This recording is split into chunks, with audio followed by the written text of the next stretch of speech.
Hello दोस्तों, आप सभी का स्वागत है आपके अपने चैनल द ग्लोबल फैक्ट्स में। आज मैं आपके लिए लेकर आया हूं ऐसे इंपॉर्टेंट न्यूज जो आपके लिए जानना बहुत ही जरूरी है, क्योंकि हम सबको मिलकर ही भारत को आगे ले जाना है और भारत की तरक्की में अपना सहयोग करना है। तो दोस्तों, न्यूज में आगे बढ़ने से पहले वीडियो को लाइक, शेयर और चैनल को सब्सक्राइब करके बेल आइकन को दबा लीजिए, जिससे आपको मेरी हर एक वीडियो का नोटिफिकेशन टाइम पर मिल जाया करेगा। तो चलो शुरू करते हैं। Okay, let's go. सबसे पहली न्यूज की बात करें तो दोस्तों, पहली न्यूज आ रही है दिल्ली रेड फोर्ट ब्लास्ट, जो आप लोगों ने सुन ली होगी। अभी हम 2025 में पहुंच गए हैं, लेकिन ये आतंकवादियों का एजेंडा अभी भी सन 1947 वाला ही है। दोस्तों, 10 नवंबर 2025 को शाम 6:50 में रेड फोर्ट के पास एक गाड़ी में जोरदार धमाका हुआ। डेथ टोल हुई 13 और 20+ इंजर्ड हुए। इनिशियल प्रोब के मुताबिक पुलवामा के डॉक्टर्स उमद नबी गाड़ी के सोल ऑक्यूपेंट थे जो ब्लास्ट में मर गया। बॉम्ब प्रीमेच्योर एक्सप्लोड हुआ क्योंकि सस्पेक्ट पुलिस रेड के प्रेशर में जल्दी में था और Jammu and Kashmir, Haryana and UP police ने पिछले 15 दिन में 8 लोगों को अरेस्ट किया था, जिनमें 3 डॉक्टर्स भी शामिल थी, जिसकी न्यूज मैंने पहले बताया था। उमर नबी रेड से बचने की कोशिश कर रहा था, लेकिन ये ब्लास्ट कर बैठा। डॉक्टर उमर नबी पुलवामा संपूरा अल फला यूनिवर्सिटी फरीदाबाद में पढ़ता था। मार्च 2024 में कश्मीर से दिल्ली आया था। फैमिली शॉक्ड है। पुलिस ने उनके स्टेटमेंट्स और डीएनए सैंपल उनको प्रोवाइड करा दिए हैं। 11 नवंबर को जम्मू एंड कश्मीर में women's doctor Shaheen Shaikh 40 years Lucknow arrest हुई हैं। 8th एक्यूज्ड हैं। उनकी कार से असॉल्ट राइफल्स मिला था। ये व्हाइट कॉलर टेरर मॉड्यूल्स जैसे मोहम्मद जेईएम और अंसार गजावत उल हिंद AGUS से लिंक्ड है। 20+ लोग वैली में क्वेश्चन है, जिन पर नजर रखी जा रही है। MHA ने केस NIA को हैंडओवर किया है। क्लियर टेरर एक्ट इंडिकेट हो रहा है। अल-फला यूनिवर्सिटी 1997 में मुस्लिम डोमिनेट एरिया अंडर स्कैनर है। यहाँ एजुकेटेड लोग पाकिस्तान हैंडलर्स के लिए काम कर रहे थे। अब इसकी भी जांच होगी। लाल किला मेट्रो स्टेशन 12 नवंबर को भी बंद रहेगा। दिल्ली में heavy checking patrolling sniffer dogs को लगा दिया है बॉर्डर्स पे। Malls, tourist spots and market, desert सभी जगह एंड बिजनेस को भी इससे लॉस हुआ है। UN चीफ एंटोनियो गुटेरेस ने कॉन्डोलेंस दिया है और फुल इन्वेस्टिगेशन मांगा है। दिल्ली पुलिस ने बोला है नो चेंज सेम इनपुट पे वर्क करेंगे। पुलिस कॉन्फिडेंस बनाए रखने के लिए अपनी पूरी ताकत लगा रही है। दोस्तों, सेकेंड न्यूज की बात करें, इस्लामाबाद सुसाइड ब्लास्ट, ये भी एक न्यूज आई है। दूसरे ही दिन, जिस दिन ब्लास्ट हुआ है इंडिया में, दूसरे दिन इस्लामाबाद से न्यूज आ गई है। इस्लामाबाद में डिस्ट्रिक्ट कोर्ट के बाहर एक सुसाइड बॉम्बिंग हुई, जिसमें 12 लोग मारे गए और 27 जख्मी हुए। इंटीरियर मिनिस्टर मोहसिन नकवी ने बताया कि बॉम्ब बस कोर्ट के अंदर नहीं घुस पाया, इसलिए पुलिस कार के पास बॉम्ब ब्लास्ट किया।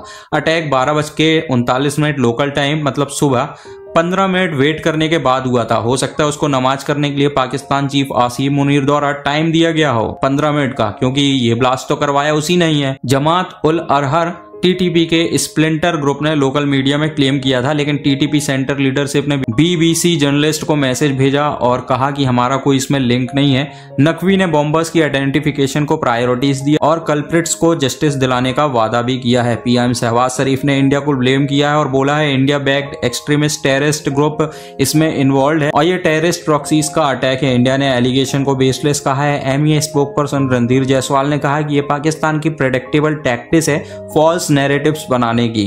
प्रेसिडेंट आसिफ अली जरदारी ने ब्लास्ट को स्ट्रांगली कंडेम किया है। फुटेज में बर्न कार, स्मोक और पुलिस दिखी है। एक लॉयर्स रुस्तम मलिक ने बताया 2 डेड बॉडीज गेट पे मिली, कार जल रही थी, इंजर्ड को हॉस्पिटल में ट्रीटमेंट मिल रहा है। इस्लामाबाद में 3 साल बाद पहला सुसाइड ब्लास्ट हुआ है। पहले 2022 में पुलिस ऑफिसर भी मारा गया था। मंडे को दिल्ली में कार एक्सप्लोजन से 8 मारे गए थे। इंडिया ने टेरर अटैक नहीं कहा था, लेकिन एंटी टेरर बॉडीज को केस दे दिया है। PM मोदी ने कॉन्स्पिरेटर्स को जस्टिस दिलाने का प्रॉमिस किया है। लग तो ये दोनों इंसिडेंट पाकिस्तान की चाल ही रहे हैं। देखते हैं क्या क्लू निकल के आता है। हालांकि हमारे यहाँ मुस्लिम डॉक्टर पकड़े जा रहे हैं जो हमारे देश का ही खाते हैं, यहीं पे पढ़ते हैं, सीखते हैं और हमारे देश को ही बर्बाद करने में तुले हुए हैं। फिर बोलते हैं कि हम इन जैसे लोगों पर भरोसा क्यों नहीं करते हैं। भाई कैसे करें भरोसा। थर्ड न्यूज की बात करें, पाल्क बे फिशिंग डिस्प्यूट की न्यूज आ रही है। 9 नवंबर 2025 को श्रीलंका नेवी ने 14 तमिलनाडु फिशरमैन को अरेस्ट किया है। वजह, उन्होंने international maritime boundary line IMBL cross करके श्रीलंकन वाटर्स में जाने का इल्जाम है।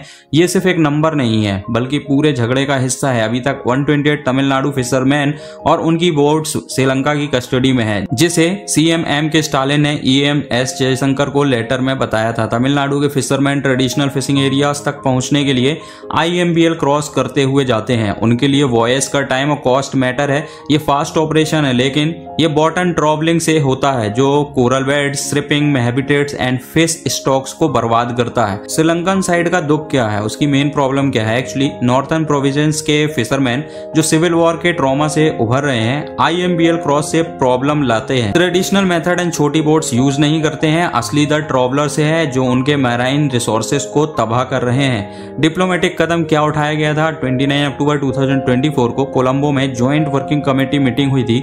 मार्च 2025 में रामेश्वरम से लीडर्स ने श्रीलंका विजिट किया, लेकिन ऑफिशियल सपोर्ट बिल्कुल नहीं मिला। NPP गवर्नमेंट JVP लेड 1 साल से पावर में है, लेकिन अर्जेंसी नहीं दिख रही है, सिर्फ स्ट्रिक्ट स्टैंड ले रहे हैं।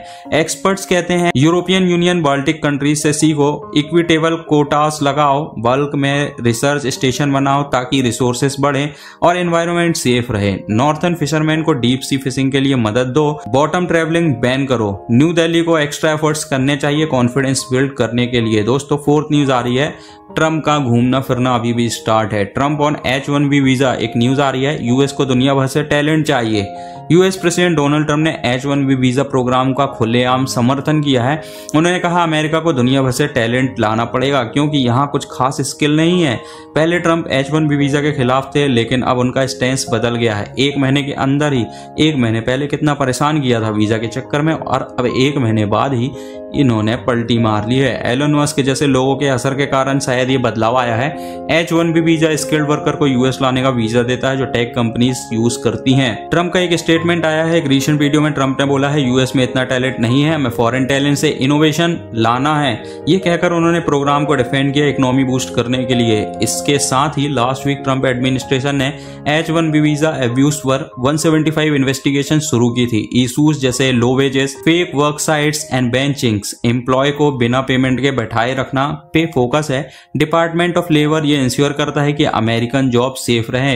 ये स्टेप टैलेंट को अट्रैक्ट करेगा लेकिन एब्यूज को रोकेगा। क्या ये पॉलिसी बदलेगी या ट्रम्प फिर बदल जाएगा? फिफ्थ न्यूज आ रही है, Turkish military plane crash in Georgia. एक बुरी खबर आई है, हो सकता है कुछ लोगों के लिए अच्छी हो।